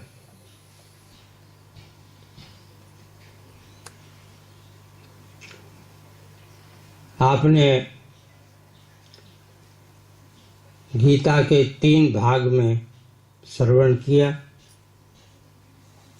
तीनों की दृष्टि से शोक दूर करने के लिए 3 उपाय। तुम की दृष्टि से किसी भी हालत में तुम के ऊपर विचार करो, मैं कौन हूं, इसके ऊपर विचार करोगे तो शोक का कोई स्थान नहीं। तत् के ऊपर यदि दृष्टि करे, माने परमात्मा तत्व, तो भी कोई शोक नहीं, क्योंकि वो ही वो है सब जगह। मत्ता कल हमने बतलाया था, मत्ता परतरम, भगवान ने तत्पद का ऐसा एक अनूठा अर्थ किया है, कुछ भी नहीं है। जब कोई नहीं है तो फिर शोक किसका होगा? दूसरे को शोक होता है, अपने अंदर अपूर्णता का शोक होता है। तुम पूर्णता के अंदर बैठ जाओ जा करके। मया तत्, एक ऐसी स्थिति बनाओ जहां भगवान बोलते हो मया तत्मिदं सर्वम।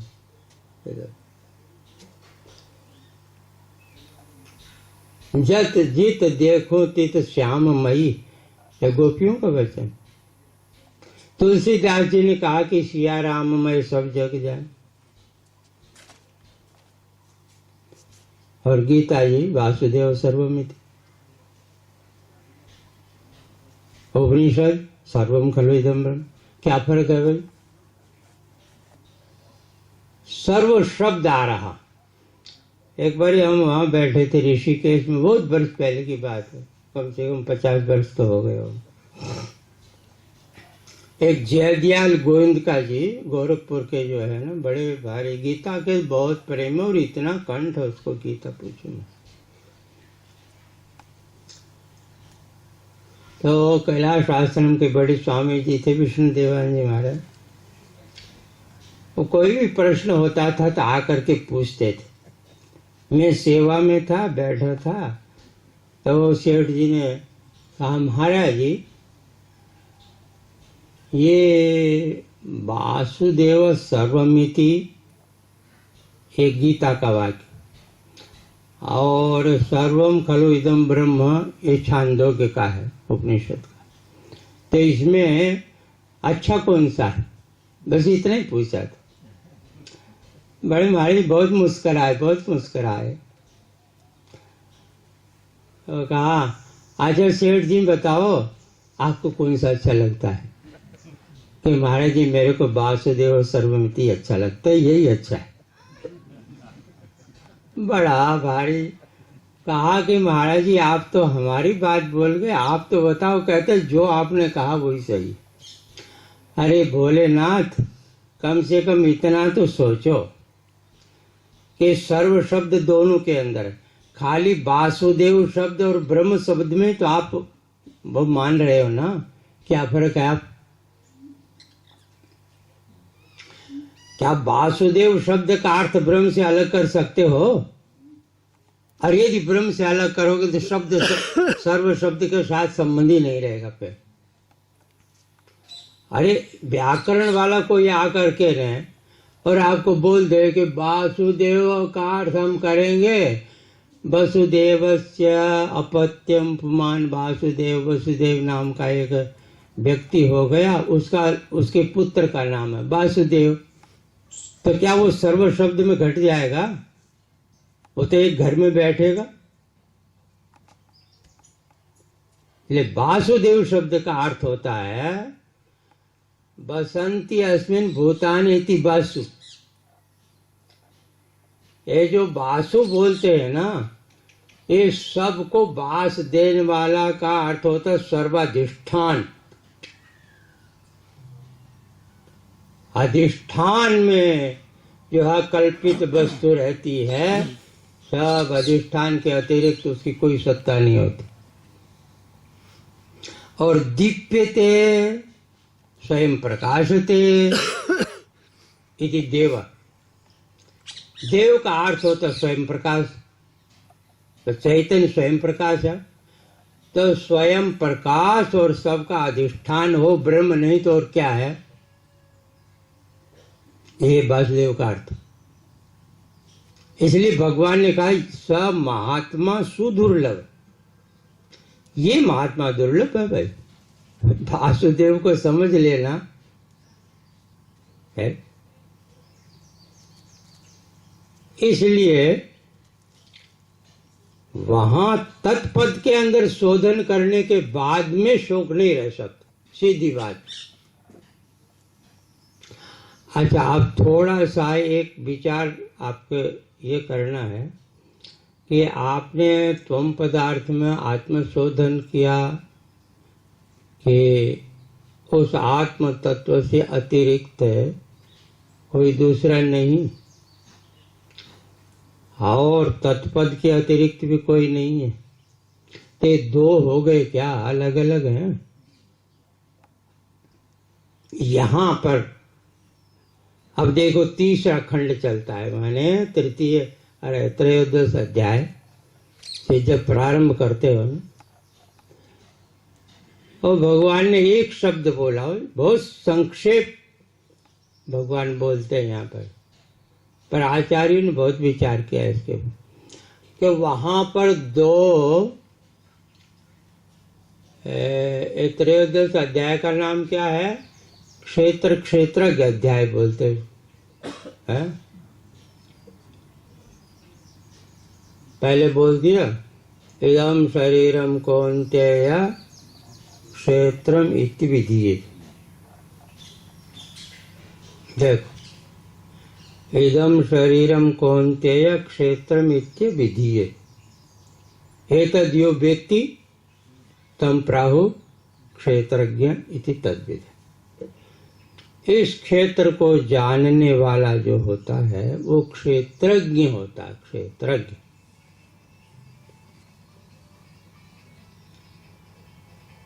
देखो तत्वमसी की एकता कैसे भगवान करते। यहाँ क्षेत्रज्ञ तुम पदार्थ,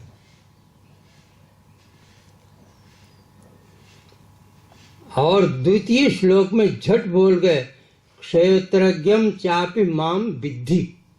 लो,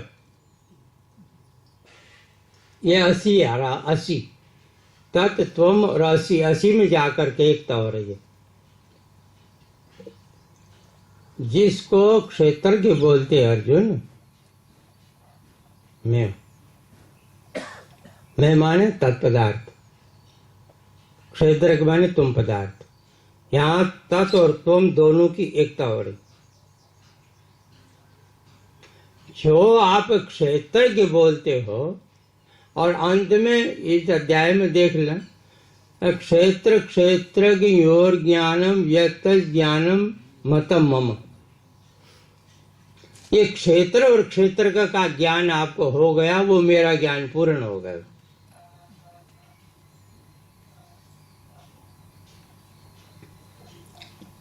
एक तो ये है। चतुर्दश अध्याय में एक शब्द और आया, तो उसका बड़ा अटपटा अर्थ है, कई लोग तो उलझ जाते हो। भगवान एक शब्द बोल गए, ब्रह्मणो ही प्रतिष्ठा हम। ये जो अंतिम श्लोक है ना, ब्रह्मणो ही प्रतिष्ठा हम अमृतस्याव्ययस्य च शाश्वतस्य च धर्मस्य। ये भगवान सुखस्य एकांतिकस्य च। भगवान ने कहा मैं ब्रह्म की प्रतिष्ठा हूं, और आचार्य लिखता है प्रतिष्ठति अस्मिन् इति प्रतिष्ठा नहीं ब्रह्म तिष्ठति। आप मंदिर में प्रतिष्ठा करते हो कि नहीं भगवान की, हाँ अमुक मंदिर में भगवान की प्रतिष्ठा होगी, स्थिति होगी। अरे भगवान कृष्ण स्वयं बोलते हैं कि ब्रह्म मेरे में प्रतिष्ठित। जिसको आप ब्रह्म ब्रह्म बोलते हो ना, मेरे में प्रतिष्ठित। अब अतिरिक्त ब्रह्म शब्द कहते मेरे को खाली आप इस शरीर को देखते हो ना, ये शरीर भी हमारे तुम्हारे जैसा नहीं, वो तो खैर एक अलग विषय है, पर यहाँ पर जीवत्व भाव जो हट जाता है तो वो ही ब्रह्म रूप हो जाता है। वो मैं हूं। और फिर उसके विशेषण दिया, शाश्वत से, धर्म से, सुख से, कांति से, वो उसके ब्रह्म के विशेष। अच्छा, पंचदश अध्याय में जब चलोगे तो एक शब्द आपको आएगा, मम युवांशु जीवलोके जीवभूत सनातन। इसके ऊपर भी बड़ा विवाद है।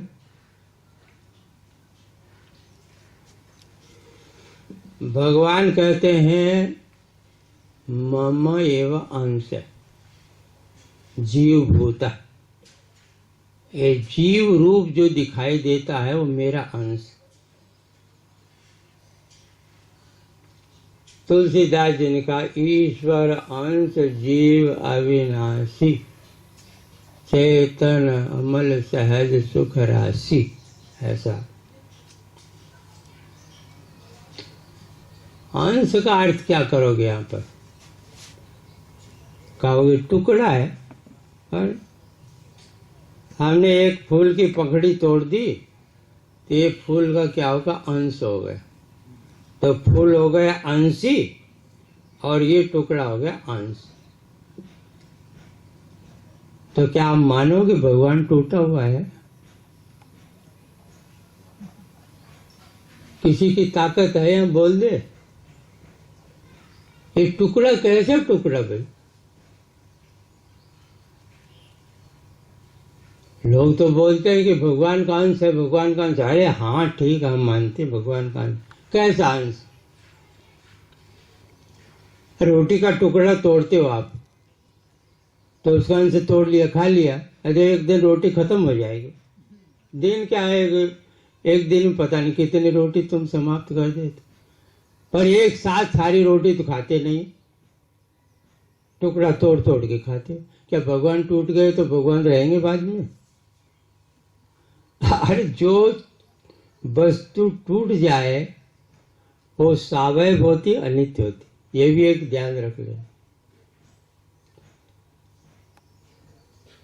इसके ऊपर विचार किया है कि भाई ये अंश कैसा अंश है वो हम बताएं। मैंने आचार्यों ने तो कहा कि कुमार ने घड़ा बना दिया तो घड़े में आया आकाश का नाम क्या पड़ा? घटाकाश में। और आप जिस मंडप में बैठे हो इसका आकाश का नाम क्या है? घटाकाश, कर्काकाश। वैसे तो कई भेद हैं, पर महाकाश भी है, उसमें हवाई जहाज उड़ सकती है। आप लोग जिसमें बैठो इसमें हवाई जहाज नहीं उड़ सकती, इसमें बैठ सकता आदमी। और घटाकाश में बैठ भी नहीं सकता, उसमें पानी लिया। कितने आकाश हैं?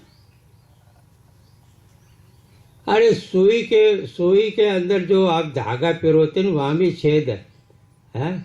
तो सूच्य आकाश, वहां भी एक आकाश। तो आकाश के तो हजारों नाम। तो टूटा है क्या आकाश?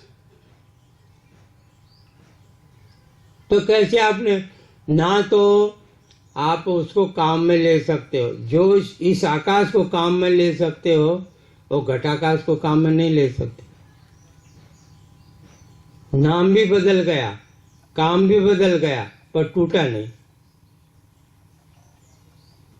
बस ये याद रखना। उपाधि से जो वस्तु अलग नाम वाली हो जाती है वो सच्चा टूटता नहीं, पर दिखता हुआ टूटा दिखता हुआ। भगवान का अंश है पर भगवान टूटे नहीं। उपाधि से अलग दिखाई दी आपको, उपाधि से अलग दिखाई देने मात्र से कोई भगवान के टुकड़ा नहीं कर सकता। और वो जो जीवत्व भाव है ना, वो जीवत्व भाव भी कल्पित उपाधि ने नाम डाला हो, अनेन जीवेन आत्मना अनुप्रविश्य नाम रूप व्याकरवाणी। स्वयं उपनिषद में देख ले कि मैं ही ये जीव रूप नाम ले करके उपाधि में आ करके न और ऐसे छोटा सा दिखाई देता। परंतु भाई कोई वैसा आदमी यहाँ बैठा हो तो बहुत बुरा मानेगा कि हे स्वामी जी ने तो गड़बड़ कर दिया हमारे। क्यों? कि वो तो कहे अरे कहाँ तुम, कहाँ भगवान, तुम कैसे हो? कह सकते हो कि हम भगवान का रूप, पाप लगे। पर उनकी बात हमने कहा, हम तो केवल गीता जी की आपको बात सुनाते।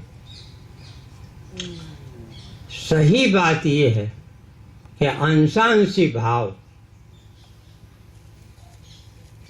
सत्य नहीं। अच्छा, पहले जमाने में जो है माताएं चूल्हे में आग जला कर रोटी बनाती थी और दूसरी माता ने आकर के कहा कि बहन जी थोड़ी आग दे दो हमको, और उसने वो वहाँ से एक पतंगी उठाई और दे दी। तो आग टूटी क्या? वो अग्नि का अंश तो लिया उसने, अंश है कि नहीं? और चूल्हे वाली अग्नि तो बड़ी है और उसको दी वो छोटी पतंगी है। क्या टूटा जी? थोड़ी सी आग दे दो, माता ने भी बोला था और उसने भी थोड़ी आग दी। तो थोड़ी बड़ी आग का क्या अर्थ हो गया? हो गया ना? कहते अग्नि नहीं टूटी हुई, वो अग्नि जिसमें उपाधि में लगी है ना, वो उपाधि टूटी और दिखाई दे रहा है कि अग्नि टूट के जा रही। टूटा उठा कुछ नहीं हो। अग्नि कैसे? वो तो व्यापक वस्तु है, उपाधि में अलग दिखाई देगी जरूर, बस यही है। ये फिर आप अष्टाध्याय अध्याय में जा करके गुणातीत के लक्षणों में भी आता। अरे समय, अच्छा चलो आज तो मेरे को थोड़ा दे दो, कोई बात नहीं, मैं कल नहीं बोलूँगा। ये है कि ये जो सर्वधर्मान परित्यज्य मामेकम शरणं व्रज, बड़ा विचार किया हो, बहुत बड़ा विचार किया। संक्षेप में इतना सुन लो, सर्वधर्मान परित्यज्य माम एकम शरणं व्रज अहम त्वा सर्व पापेभ्यो मोक्षयिष्यामि मा शुचि। भगवान की वाणी अटपटी, बिल्कुल अटपटी। क्या कहता है? धर्म तो छोड़ दे तू। अरे सारे पाप को नहीं छुड़वाए, देखो किसको छुड़वाया? ये इतना धर्म कर रहे हो आप, बेचारे 7-7 दिन तक भूखे मर रहे हैं। मैं तो नहीं, वो तो भाई भगवान करवा है। और ये हमारे नए सिद्ध जी तो आपको अंतिम दिन भी नर्मदा चल देंगे। वो कहेंगे कुछ तो दे दो बाबा खाने को, पर कहेंगे ना ना। इतना धर्म, बेचारे को रोज नर्मदा स्नान कर रहे हैं, इतना जाप कर रहे हैं, इतना साधन कर रहे हैं। पाप कर रहे हो कि धर्म कर रहे हो? क्या कर रहे हो? पाप। धर्म कर रहे। भगवान तो कहते मत करो। अरे सर्वधर्मान परित्यज्य है। एक बार हमारे निरुगणानंद जी महाराज कहने लगे, अच्छा मान लो अपने लोग सन्यासी हैं तो सन्यासी धर्म का छोड़ दें? मैंने कहा छोड़ दे, कोई बात नहीं, भाई भगवान कह रहे हैं तो अपने को छोड़ना ही पड़ेगा, और क्या करोगे। तात्पर्य बड़ा गहरा है। और आगे चल करके फिर उल्टा कर दिया कि हैं अहम त्वा सर्व पापेभ्य मोक्षयिष्यामि, मैं तेरे को पाप से छुड़वाऊंगा, तू धर्म छोड़ मैं पाप छुड़वाऊं। ये कैसी बात हुई भगवान की? पर एक शब्द है यहाँ पर जो आपको समझ में आए। यहाँ सर्वधर्मान का अर्थ है सर्वकर्माणी, सीधा अर्थ ले जाना हो। हाँ, अहम भाव से जो कर रहे हो वो सारा का सारा धर्म, पुण्य करो चाहे पाप करो चाहे कुछ भी करो, अहम भाव जहाँ आएगा तो छोड़ो। जब ये अहम संबंध हो जाएगा, हम समाप्ति होगी, तब एकम शरणम। शरण शब्द का अर्थ ये नहीं कि शरणागति, वो तो ठीक है शरणागति में, पर आचार्य की दृष्टि बहुत गहरी है। वहाँ तेरी दृष्टि में एक ही रहेगा, एकम शरणम, बढ़िया। वहाँ द्वैत नहीं है। केदार बाबा जी ने एक दिन बोला था हमको, यहाँ आपको सुना रहे थे, न कश्चित् जायते जीवो संभव से विद्यते तद तदुत्तमम सत्यम यत्र किंचन न जाए। ये अजातवाद क्या संभव है?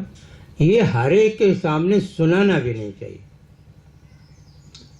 वो जब कल को कोई कहता हमको तो सब दिख रहा है महाराज, आप कहते कोई, अरे यहाँ पहुँच, ये क्लास है, ये अंतिम, यहाँ पहुँच करके ना बैठ करके तब देखना तेरे को कोई दिखाई दे, कहाँ से आया है जीव।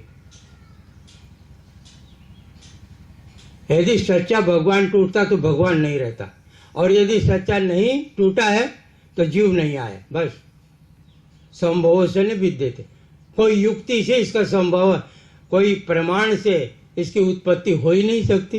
कैसे करोगे? हाँ, दिखाई देता है, उसकी व्यवस्था हमने कर दी।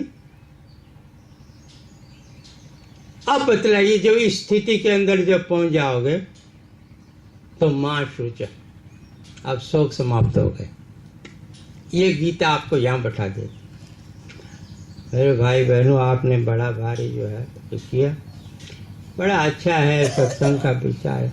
अर्जुन को पूछ लिया था भगवान ने कि अच्छा सारी गीता आपने सुन ली है, पर ध्यान से सुनी कि नहीं, ये भगवान ने पूछा। कच्चित् एतत् श्रुतं पार्थ त्वयैकाग्रेण चेतसा, एकाग्र चित्त से मेरी बात सुनी, और यदि सुनी फायदा क्या हुआ बताओ? कच्चित् अज्ञान समूह प्रनष्टस्ते, अरे अज्ञान जन्य जो मोह था तो वो नाश हुआ कि नहीं? मैंने दवाई पिलाई, तेरा रोग ठीक हुआ कि नहीं? अर्जुन क्या बोला? नष्टो मोह, भगवान आपकी दवाई काम कर गई। नष्टो मोह स्मृति लब्धा तत्प्रसादात्, ये गुरु कृपा देव। कृत्य जब हो जाता है ना शिष्य, तो गुरु की महान कृपा है। स्मृति मैंने आत्म तत्व साक्षात्कार।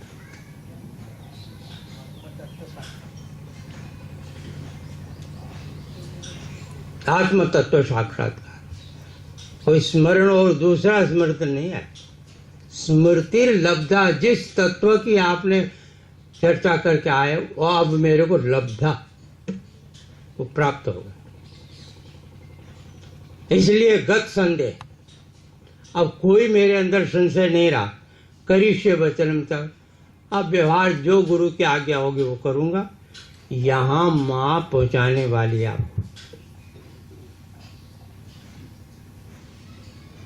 यहाँ पहुंचने के बाद फिर जो सामने है गुरु की आज्ञा, माँ की आज्ञा, जो भी हो वो करते रहो, पर कोई संसार आपके पास आ नहीं सकता। आप अपने स्वरूप में स्थित हो जाओगे। ये आपका संयम सप्ताह बड़ा व्यवस्थित।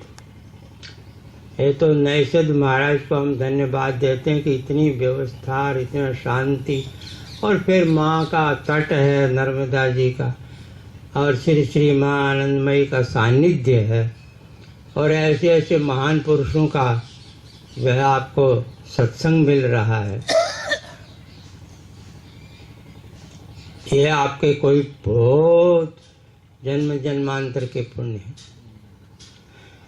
क्योंकि ऐसा संयोग है ऐसा नहीं मिलता। हम माँ से, अन्वय माँ से, नर्मदा माँ से भगवान से प्रार्थना करें कि हमारे स्वामी जी जल्दी स्वस्थ हो जाएं। थोड़ा सा कई लोगों को खटक भी रहा है। बाबा जी केदारनाथ जी कहते हैं मन नहीं लग रहा है। हम भी जानते हैं कि एक ऐसी दिव्य विभूति उसका दर्शन होता था। खैर, परंतु आप लोगों का जो प्रयत्न है उनके लिए देखो मृत्युंजय पाठ है, रुद्री पाठ है, ये सब है। भगवान जल्दी स्वस्थ करें। और भाई अपने राम तो सीधा बोलते हैं कि वक्ता श्रोता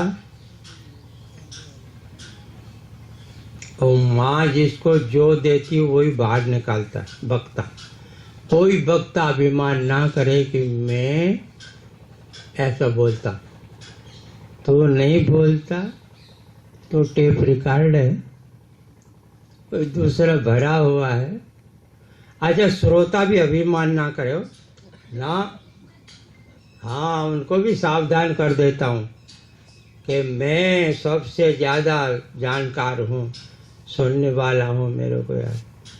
यूँ कहो, माँ जितना आपको सुना रही है उतना ग्रहण करने की शक्ति वो दे रही है। इसके लिए इसलिए बार बार माँ के चरणों में, इन महान पुरुषों के संतों के चरणों में, नर्मदा माँ के चरणों में और सब आत्मरूप आप श्रोता के सबको वंदन यहीं समाप्त करता हूँ। ओम पूर्णमदः पूर्णमिदं पूर्णात् पूर्णमुदच्यते पूर्णस्य पूर्णमादाय पूर्णमेवावशिष्यते। ओम शांति शांति शांति। तो गुरु की महान कृपा है। बोलते मैंने आत्म तत्व साक्षात्कार।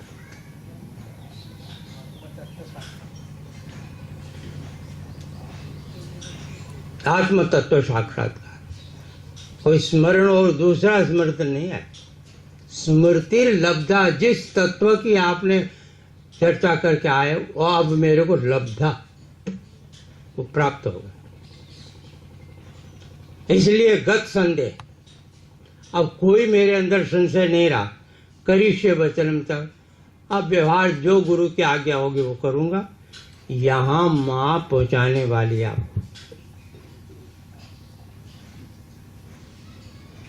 यहाँ पहुंचने के बाद फिर जो सामने है गुरु की आज्ञा, माँ की आज्ञा, जो भी हो वो करते रहो। पर कोई संसार आपके पास आ नहीं सकता। आप अपने स्वरूप में स्थित हो जाओगे। ये आपका संयम सप्ताह बड़ा व्यवस्थित। ये तो नैषद महाराज को हम धन्यवाद देते हैं कि इतनी व्यवस्था और इतना शांति, और फिर माँ का तट है नर्मदा जी का, और श्री श्री माँ आनंदमयी का सानिध्य है, और ऐसे ऐसे महान पुरुषों का जो है आपको सत्संग मिल रहा है। ये आपके कोई बहुत जन्म जन्मांतर के पुण्य है, क्योंकि ऐसा संयोग है ऐसा नहीं मिलता। हम माँ से, अन्वय माँ से, नर्मदा माँ से भगवान से प्रार्थना करें कि हमारे स्वामी जी जल्दी स्वस्थ हो जाएं। थोड़ा सा कई लोगों को खटक भी रहा है।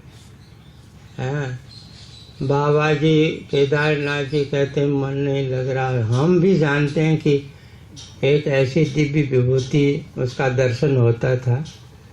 खैर, परंतु आप लोगों का जो प्रयत्न है उनके लिए देखो मृत्युंजय पाठ है, रुद्री पाठ है, ये सब है। भगवान जल्दी स्वस्थ करें। और भाई अपने राम तो सीधा बोलते हैं कि वक्ता श्रोता और माँ जिसको जो देती है वही बाहर निकालता है वक्ता। कोई वक्ता अभिमान ना करे कि मैं ऐसा बोलता। तो नहीं बोलता तो टेप रिकॉर्ड है, कोई दूसरा भरा हुआ है। अच्छा, श्रोता भी अभिमान ना करे ना। हाँ, उनको भी सावधान कर देता हूँ कि मैं सबसे ज़्यादा जानकार हूँ, सुनने वाला हूँ मेरे को यार। यूँ कहो, माँ जितना आपको सुना रही है उतना ग्रहण करने की शक्ति वो दे रही है। इसलिए बार बार माँ के चरणों में, इन महान पुरुषों के संतों के चरणों में, नर्मदा माई के चरणों में और सब आत्मरूप आप श्रोता के सबको वंदन यहीं समाप्त करता हूँ। ओम पूर्णमदः पूर्णमिदं पूर्णात् पूर्णमुदच्यते पूर्णस्य पूर्णमादाय पूर्णमेवावशिष्यते। ओम शांति शांति शांति।